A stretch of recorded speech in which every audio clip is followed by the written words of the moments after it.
전국 해법을 모색한다. 예, 오늘은 이영작 전 한양대 석좌 교수와 함께하겠습니다. 어서 오십시오. 예. 예, 북한이 목함지뢰를 매설했고 우리 군이 2명이 중상을 입었습니다. 정치권이 뭐 오랜만에 한 목소리로 대북 규탄을 했는데 그러면서 또 이 군의 무능 이걸 또 질타하는 목소리가 또 한편에서 나오고 있습니다. 이번 상황을 어떻게 보십니까? 이게요, 북한은 이게 근본적으로 자기 존재의 목적이 네. 사실 그 남한을 계속 괴롭히는 거. 또 그렇게 함으로써 그 북한 주민을 완전히 긴장을 시키고 단속을 시키고 그게 없으면 살아남을 수 없는 정권이거든요. 그래서 예. 이게 항상 북한 주민들한테 우리는 남한과 항상 대결하고 있다는 걸 보여주는 거예요. 그렇지 네. 않으면은 아마 남한과 어떤 평화를 뭐 하겠다 그러는 순간 북한은 긴장이 확 풀어지면서 아하. 붕괴할 수도 있는 거 아닌가. 네. 왜 그런가 하면요. 동독 같은 데도 순간적으로 무너졌거든요. 그랬습니다. 예. 그때 소련군이 거기 있었어요. 네. 그래서 순간적으로 무너졌어요. 그래서 북한으로서는 주민을 계속 긴장시켜야 되고. 하여튼 잊을만 하면 무력 도발하고 자꾸 시위하고 계속 할 거다. 그것이 이 살아남을 수 있는 방법이니까요. 정권으로서. 그런데 네. 어쨌든 매번 뚫리는 건 또 뚫리는 거잖아요. 뭐 천안함도 습격 기습당해서 침몰하고 뭐 이 연평도도 포격당하고 그리고 이번 경우에도 뭐 결국은 어쨌든 경계를 뚫린 거 아닙니까? 왜 이렇게 자꾸 뚫리냐? 이렇게 이제 문제를 제기하는 분들이 많지 않습니까? 근데요, 예. 그거는 이 도둑이요, 도둑질 하려고 꾸준히 찾는다고요. 우리가 생각하지 못하던 데를 쑤시고 들어오는 거 아니에요. 네. 그러니까 우리가 아무리 그래도 100% 완전할 수는 없는 거예요. 그 사람이라는 건 허술한 구석도 있는 거고. 그렇기 때문에 사실 노리고 소위 이게 아주 작심을 하고 네. 그런 것만 전문적으로 찾기 시작하면서 소위 그 비대칭 전략을 쓰기 시작하면 이건 당할 수밖에 없어요. 이게 정면전이 아니잖아요. 네. 게릴라전이나 마찬가지란 말이에요. 그러니까 게릴라전이나 마찬가지인데 다음에 또 어디서 무슨 사고를 낼지 누가 예측을 할 수가 있겠어요. 뭐 이 정치권에서는 이번 사태와 관련해서 책임질 사람은 책임져야 된다 이런 목소리도 나오던데 그러면 이거 책임을 물을 수 없다는 뜻입니까? 아니면은 책임을 물어야 되는데 어느 선까지 물어야 된다는 말씀이십니까? 책임을 묻기가 무지하게 어려운 거죠. 이번 상황의 경우에 이번 상황에 아니고 남북 관계에서요. 이게 어떤 패턴이 있다라든지 네. 패턴은 정말 기대하지 못한 데를 공격하는 그런 패턴을 쓰고 있단 말이에요. 네. 미국에서 9.11 사태가 났을 때 누구 하나 처벌하자고 그랬어요. 그건 아무도 생각하지 못한 데서 공격을 하고 들어온 거란 말이에요. 네, 그러니까 이거를 북한이 저런 식으로 할 때는 우리는 다른 방식으로 해야 돼요. 다른 방식으로. 저는 이게 이 구소련이 붕괴된 건요. 네. 레간하고 고바체프하고 무기 경쟁하다가 경제가 망가진 거란 그래요. 말이에요. 예. 또 동독이 하루아침에 망가진 것도 동독의 경제가 좋은데 망가진 게 아니거든요. 동독의 경제가 나빠졌기 때문에 순간적으로 붕괴된 거예요. 예. 그러면은 우리가 할 수 있는 거는 북한은 북한 전략으로 남한을 괴롭히고 네. 우리는 우리가 가지고 있는 힘으로 거기를 억눌러야죠. 네. 그러니까 그건 뭔가 하면은 북한과 무한 무기 경쟁하는 거예요. 뭐 핵무기는 안 넣는다 하더라도 네. 예를 들어서 ballistic missile defense 시스템이라든지 그러니까 뭐 사드라든지 네. 그런 시스템 같은 걸 들여오면서 우리의 전략은 북한의 핵무기를 무력화시키는 것이다. 그것이 우리의 전략적인 목표다. 하면서 압박을 가하면은 북한으로서 그거 대응하지 않을 수 없는 거거든요. 예. 그러면 거기가 경제가 무너지면서 붕괴가 되게 돼 있는 거예요. 네. 그러니까 우리가 북한에서 이렇게 무슨 연평도 포격하고 또 무슨 천안함 하고 또 연평 해전 벌리고 네. 막 그런 식으로 정말 기습적인 어떤 소규모로 괴롭힐 때 우리는 그 북한에 아주 정식으로 그냥 압박을 예. 가해서 우리는 그렇게 소모전으로 가죠. 근데 소모전이 아니고 힘의 전쟁으로 가자는 그러니까. 거죠. 예. 우리가 가지고 있는 우리는 우리 힘으로 하는 거예요. 그래서 그러면서 동시에 우리의 강점이 경제력에 있으니까. 경제력이 있으니까 그 경제력을 강점을 가지고 최대화시키는. 네, 제가 봤을 때 앞으로 5년 동안 우리가 엄청난 무기 경쟁을 한다고 그래봐요. 그러면 5년 동안 엄청난 돈이 들어갈 거예요. 그러나 궁극적으로 본다면은 5년, 10년, 20년을 생각을 하면 그것이 훨씬 더 경제적이고 그것이 훨씬 더 효율적일 거예요. 지금 교수님 그렇게 말씀하시는 거 보고 네. 아 이거 뭐 미국 무기상한테 뭐 사주 받았나 이리 생각하는 사람들이 있을 수도 있고. 아니 그렇게 말할 수도 나는 무기상하고 관계없는 사람이니까요. 아니 그리고 우리나라 예. 국방부에서도 예. 어느 만큼 그걸 할 수 있는 거 아니에요. 네. 그리고 또 미국이 사드를 원하니까 우리도 또 사드가 필요하고 그런 거는 우리가 지금 우물쭈물하고 결정하지 못하는 걸 이걸 계기로 해서 그걸 하는 거고요. 근데 그거 우물쭈물이 아니라 전략적 모호성을 유지하는 거다 이렇게 설명하더군요. 전략적 모호성이라는 게 뭔데요? 그거는 내가 뭐 할지 모른다는 얘기예요. 내가 뭐 할지 아는 사람이 뭐 해요. 자기 갈 날을 분명히 해야죠. 알겠습니다. 그건 말이 안 되고요. 예. 그리고 그래요. 그런데 지금 네. 뭐 제가 모처럼 여야가 이 저 지뢰 사건과 관련해서 한 목소리를 내고 있다고는 말씀드렸지만 이게 저 국회 국방위에 이제 국방부가 보고를 했는데 그러면서 이게 진짜 북한 소행인지를 조사할 시간이 필요하니 10일 오전 10시 30분까지 출입 기자단에 대해서도 보도 유예를 요청했습니다. 그러니까 이게 지켜졌어요. 그런데 유일하게 새정치연합의 김광진 의원이 이걸 SNS에 미리 뭘 이렇게 내용으로 올려서 지금 논란이 되고 있습니다. 김광진 의원은 국방부로부터 그런 요청 받은 바 없다 이런 입장인데 이런 문제는 어떻게 처리를 하는 것이 맞습니까? 그게 좀 소영웅주의죠. 정말 국회의원으로서 도저히 자질이 없는 사람을 거기다 뭐 청년 대표라고 그래서 넣어놨기 때문에 생긴 문제죠. 이런 문제가 생기면 안 되는 거죠. 네. 국회의원으로서 자질 문제를 얘기하는 거죠. 다른 문제는 아니에요. 저건 소영웅주의예요.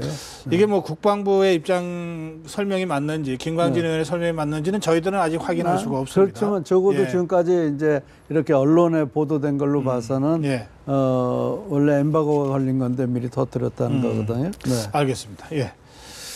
하여튼 이게 안보 문제와 관련해서 국가 안보와 관련해서는 뭐 그게 소영웅주의가 됐든 뭐가 됐든 여야가 있을 수 없는 거죠. 돌출적인 이런 행동은 좀 자제될 필요가 있겠습니다. 그렇죠. 예. 자, 이제 대통령이 그 광복절 70주년 기념으로 지금 이제 특사를 이제 최종 단계에 왔습니다. 뭐 오늘까지 들어온 얘기로는 기업인들이 포함은 되는데 애초보다는 좀 줄어들 것 같다. 이게 롯데 사태 영향이 역시 큰 것 같습니다. 글쎄 이제 롯데 사태로 인해서 대통령의 압박을 받을 수도 있겠죠. 그러나 그랬다고 해서 대통령의 어떤 기조가 흔들린다는 건 말이 안 되는 거죠. 이게 롯데 사태는 하나의 사태일 뿐이에요. 그래서 저는 대통령이 어떤 그 경제를 살리겠다, 경제를 살리는데 올인하겠다라는데 그럼 그런 그 메시지와 행동이 말씀과 행동이 일치가 돼야죠. 그러니까 이게 경제라는 건 굉장히 심리적인 거란 말이에요. 그러니까 뭐 재벌 총수 몇 명 풀어줬다고 경제가 좋아지느냐 그건 아니에요. 그러나 재벌 총수 몇 명을 풀어줌으로써 경제인들한테 심리적인 부담감을 덜어주고 심리적으로 지원을 해주는 것이 중요한 거란 말이에요. 어디까지나 경제란 건 이제 심리적인 효과인데 이게 롯데 사태로 인해서 또 대통령이 웅크러진다? 그건 잘못된 거죠. 예. 이 뭐 사면이 대통령의 그 고유한 권한이고 통치권 차원에서 행하는 것이니까 좀 애초에 원칙을 세운 게 있다면 그 원칙에 충실하게 그렇죠. 갔으면 좋겠다 이런 말씀이신데 그런데 대통령이나 청와대에서는 이 사면이 서민과 생계형 사면을 기본으로 하면서도 정치인이나 기업인을 포함시킬 건지 여부에 대해서는 이제 국민 여론을 감안해서 결정하겠다. 지금 이렇게 그동안 입장을 사실상 밝혀온 거거든요. 그런데 국민 여론이 그동안 정치인은 아니다. 그리고 기업인들은 뭐 경제 활성화를 위해서 이번에 사면해 주는 것이 좋겠다 아니다 논란이 있는데 되게 반반이었거든요. 네. 근데 롯데 사태 때문에 갑자기 여론이 나빠진 것 같아요. 네. 네? 그러면 아무리 일관성을 견지하려 그래도 대통령 입장에서 애초에 생각했던 사면폭을 좀 줄인다거나 이런 정도의 미세 조정은 불가피한 거 아니냐. 근데 국민 여론이라는 것도요. 예를 들어서 롯데 하나만 놓고 봤을 때 네네. 오는 국민 여론이 있는 거고요. 네. 롯데와 지금 경제 상황을 놓고 같이 놓고 봤을 때 있는 국민 여론이라는 게 있는 거예요. 네. 그 국민 여론이라는 것은 정말 어떤 점에서 보면 정치인들의 이연령 비연령에 코에 걸면 코걸이가 되고 귀에 걸면 귀걸이식인 것이 이 여론 조사에 의한 여론이란 말이에요. 네. 그러기 때문에 정말 이게 문제다라는 네. 것이 아니라면은 그러고도 대통령이 그래도 얼마 전까지만 해도 이거는 해야 되겠다고 생각했다면 해야죠. 네, 이게 무슨 이런 사건 하나로 인해 가지고 대통령의 알겠습니다. 생각이 예. 또 경제 활성화의 생각이 달라지는 건 아니잖아요. 오늘 신동빈 롯데 회장의 대국민 사과 기자회견이요. 네. 그 국민들 화난 거 좀 누그러뜨리는데 효과가 있겠습니까? 그거는 글쎄요. 뭐 이게 국민들이 얼마나 관심을 가지고 있는지 모르겠어요. 많이 갖고 있는 것 같아요. 많이 가지고 있다 하더라도 왜냐하면 롯데 껌 안 먹은 사람이 없으니까. 그렇겠잖아요. 배신감이 굉장히 높습니다. 글쎄 뭐 예. 그런 거 있을 수 있겠죠. 예. 그러나 이게 그 사과 한 번으로 풀어질 문제는 아닌 거고. 그러니까요. 그러니까 예. 이게 앞으로 어떤 후속 조치가 있겠는가 하는 것도 네. 굉장히 중요한 거고 또 얼마나 자기네들이 약속한 대로 일자리 창출에 노력을 하고 정말 그 진정한 그 대기업으로서의 책임을 이끌어 나갈 것이냐가 관전 포인트죠. 이제 뭐 한 번 사과했다고 그게 풀어질 문제는 안 되는 거죠. 그러겠죠. 네, 네, 알겠습니다. 네.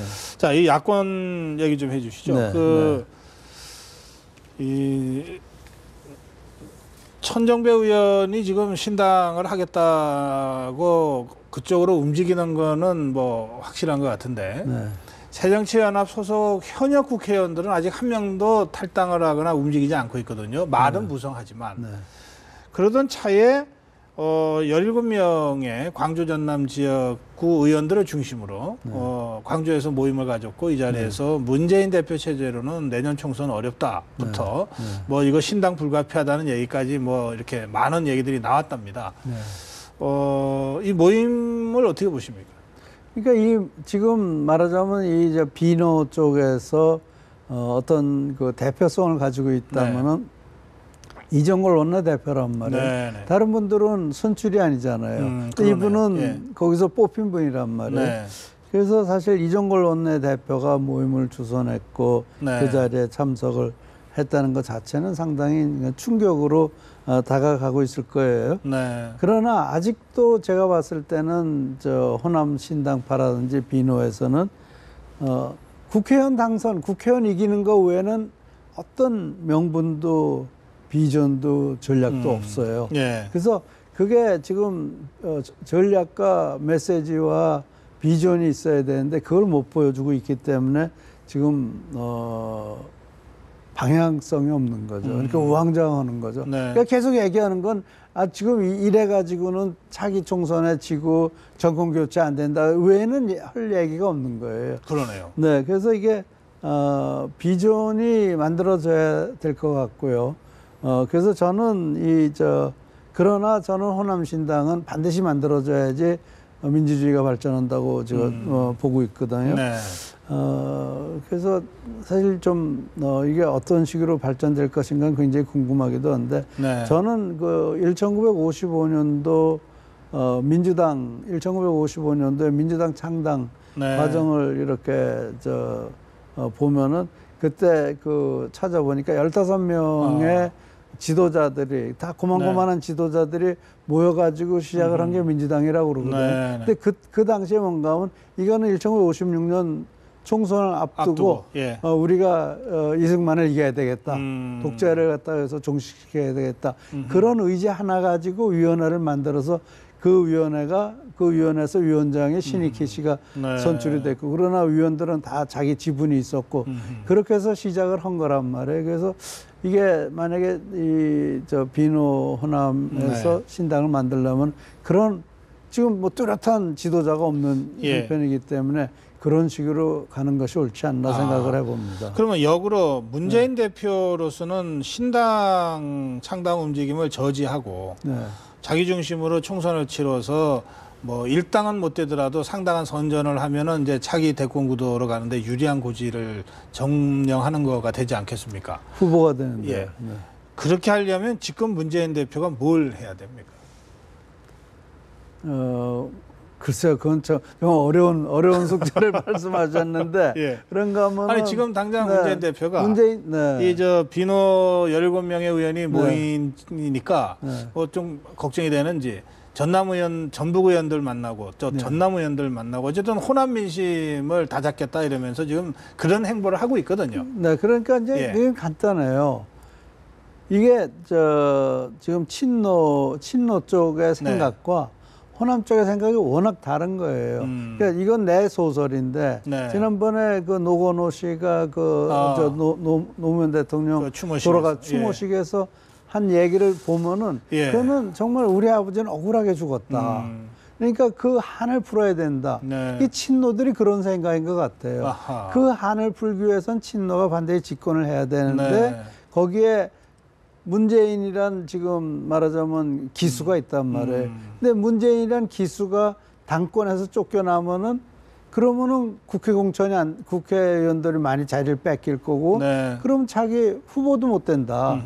그러니까 이건 놀 수가 없다. 그러니까 네. 놀 수 없는 이거를 가지고 있고 이거를 꽉 장악을 하고 있기 때문에 국회의원도 어려워지는 거고. 그러니까 그걸 놔도 국회의원이 어려워지고 장악을 해도 국회의원이 어려워지지만 한 가지 이 사람들이 계산한 거 이런 게 있을 것 같아요. 이번에 갈라졌다. 네. 그래도 또 내년 총선 앞두고는 후보 단일화 과정을 거칠 수 있지 않겠느냐. 이런 계산을 하고 있다면은 뭐 지금 좀 갈라지더라도 어차피 또 우린 단일화 될 테니까 걱정할 필요 없다. 이런 그 사고를 그 문재인 대표 배후에 계신 분들이 하는지도 모르겠죠. 정치적인 계산을. 이번에 갈라지면 총선 전에 다시 하기는 조금 시간적으로 어렵더라도 대선 대선은 또 해볼 수도 있다라고. 중요한 거는 대선일 테니까. 네, 그렇죠. 예, 네, 문재인 대표 네. 입장에선 네. 그렇다면 뭐 굳이 잡으려고 내가 지금 갖고 있는 권한을 내려놓기보다는 그렇죠. 네. 뭐 나는 내 권한 행사하겠다. 그리고 내가 확실하게 대권 후보가 되겠다. 그렇죠. 그리고 나는 이 당의 대권 후보로서 결국 후보 단일화하면 내가 또 먹으면 되잖아요. 그렇죠. 이런 계산을 갖고 할 수도 있겠다는 할 거죠. 수도 있겠다. 네, 그렇지 않으면 이해가 안 돼요. 그러니까 이게 이해를 하려고 그래야 돼. 저 사람이 저런 걸 할 때 왜 저런 걸 하는 걸 생각을 하면 괜찮아. 뭐 갈라져서 또 합쳐지는 건데 이런 생각을 한다면은 그런 계산이 서 있을 경우에는 뭐 하등의 문제가 마음대로 해봐라. 그렇죠. 그런 대세에 관계없다. 그렇게 생각할 수 지금 있겠죠. 보이는 태도를 해석하려면 그런 해석까지 그거 안 외에는 해석이 안 되죠. 역으로 얘기해서 그렇다. 이런 말씀입니다. 예, 알겠습니다. 오늘 여기서 말씀 마무리하겠습니다. 고맙습니다. 예, 담담 타타 오늘 순서 어떻게 보셨습니까? 여기까지 하고 마무리하겠습니다. 편안한 밤 되시고요. 내일 다시 뵙겠습니다. 고맙습니다.